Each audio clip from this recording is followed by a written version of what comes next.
Everyone, ayan. So, hiring po ang Sabis Corporation. So, sa mga naghahanap ng trabaho operator. So, basahin natin yung qualification nila, no? Para sa operator, high school graduate, preferably with the certificate of truck mounted crane. So, kailangan may sito.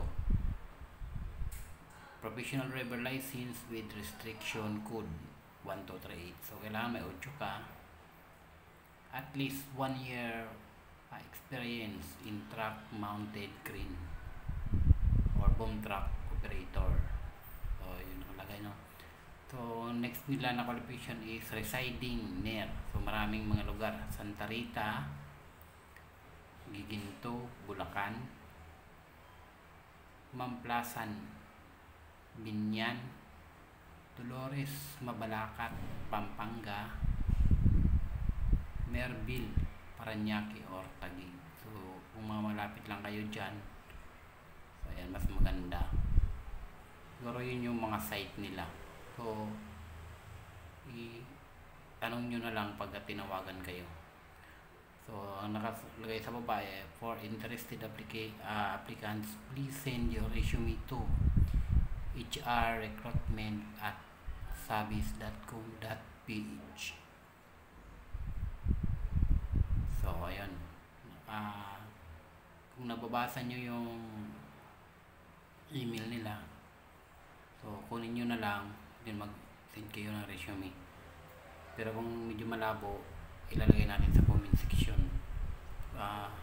ng mismong video. Tingnan nyo na lang doon sa mismong comment section para makita nyo ng malinaw yung kanilang email. Wala silang nakalagay na number. So, yan po yung details nila para sa operator. So, kung interested po kayo. So, sa next po nila is rigger. So, sa rigger naman, ang qualification nila, high school graduate, preferably with TISDA certification for rigging NC1. Minimum of 2 years work experience as a rigger. Work location, Santa Rita, Giginto, Bulacan, Merville, Parañaque. So, yun yung nakalagay. Ganun pa rin yung email. Babasahin ulit natin yung email. hrrecruitment@sabis.com.ph. So, ayun. Rigger po yan. Ang next naman is leadman.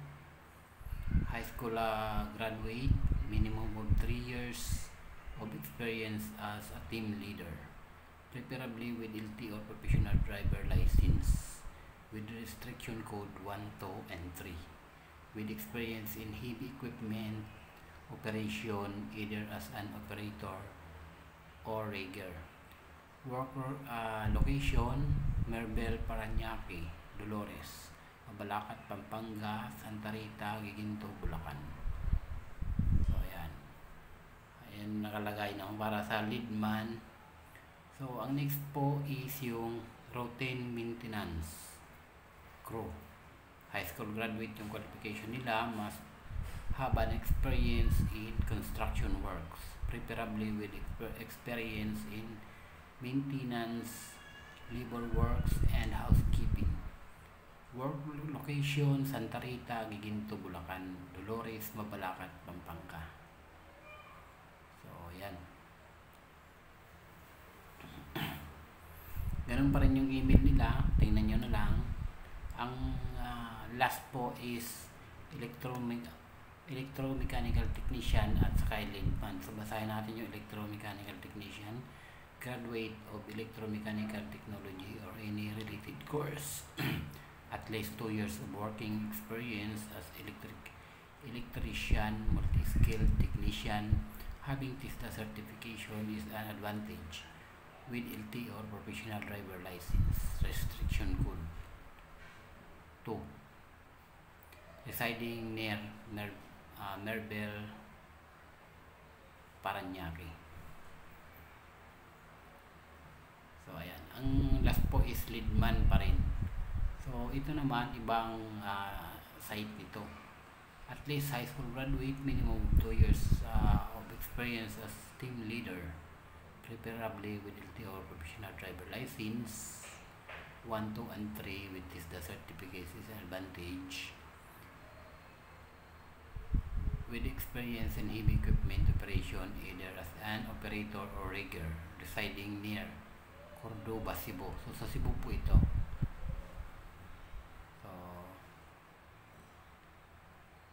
sa mga interested, mag-send lang ng email, mag-send lang ng application sa email nila kung interested kayo mag-apply. So wag kalimutang i-click ang follow button para laging updated sa ating mga post na hiring. Meron tayong mga post local man or abroad. So thank you and God bless everyone.